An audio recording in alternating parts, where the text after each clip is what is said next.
What is going on, everybody? Demetrio, Virtuous Fitness Training. It is time for another Wisdom Wednesday, and I personally think that this is probably one of, if not the most important topics that I'm ever going to discuss in one of these Wisdom Wednesdays. And we are looking at the subject of idolatry, or looking at commandment number 2, which reads as follows: You shall not make for yourself a carved image or likeness of anything that is in heaven above, or on the earth beneath, or that is in the water under the earth. You shall not bow down to them or serve them. Now, in the times of the Old Testament, the concept of idolatry was very, very commonplace. It was very, very familiar for people to be fashioning objects, whether there was, fashioning or carving them out of wood or various precious metals, and essentially bowing down to these man-made created items, and essentially, deifying them. Basically kind of elevating them to the sense, of a god, and God small g when we're talking about it. Now, you may think to yourself, well, okay, that's Old Testament times, we're much, more enlightened than that. There's no possibility that you would catch me, carving or making something or fashioning with my hands and essentially bowing down to it. That's kind of really primitive. And, you'd be right when you think that, but at the end of the day, there is still a more modern application when we look to the concept of idolatry, and that is looking at the things that take our affection. So, what do you enjoy in life? Are you one who, loves your cars, like a sports car, technology, various possessions, hobbies, pursuits? Are you searching for the three main ones: sex, money, or power?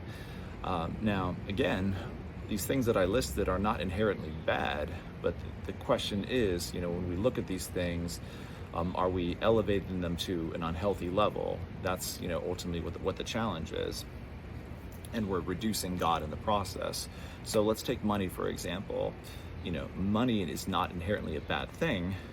But however, the Bible states in 1 Timothy 6:10, "For the love of money is a root of all kinds of evil, for which some have strayed from the faith in their greediness and pierced themselves with many sorrows."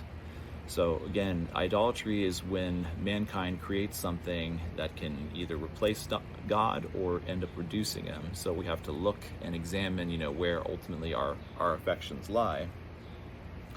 So there are pursuits that people have of possessions, hobbies, activities, accumulation of wealth, and, what is ultimately claiming our affection.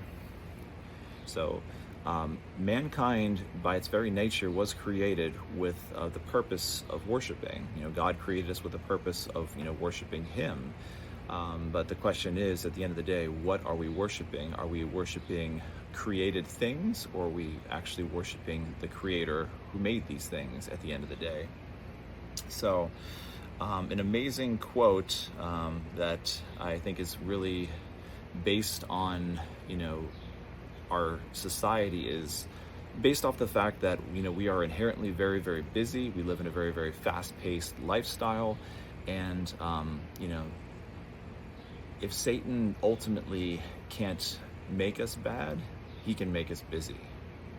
He can get us preoccupied with other things. Again, I'm trying to see how much wealth that I can accumulate, see how many possessions that I can accumulate, just trying to excel in whatever particular activity or hobby that I specifically have. And then the question comes down to is, where does God fall in this? Are we actually spending any time with the Lord, or does he fall by the wayside because we're too busy and we're too distracted?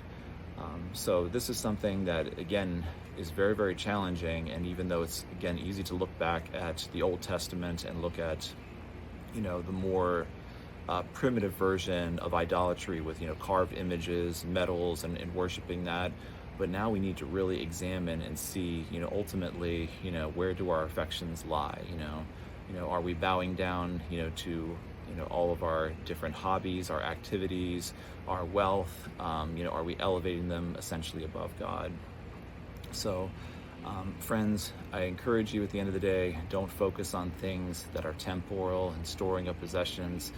At the end of the day, we will not take anything with us, when we live this life and go into the next. Seek the kingdom of God, seek Jesus Christ, and you'll have the one and only thing that is everlasting. Do you know him?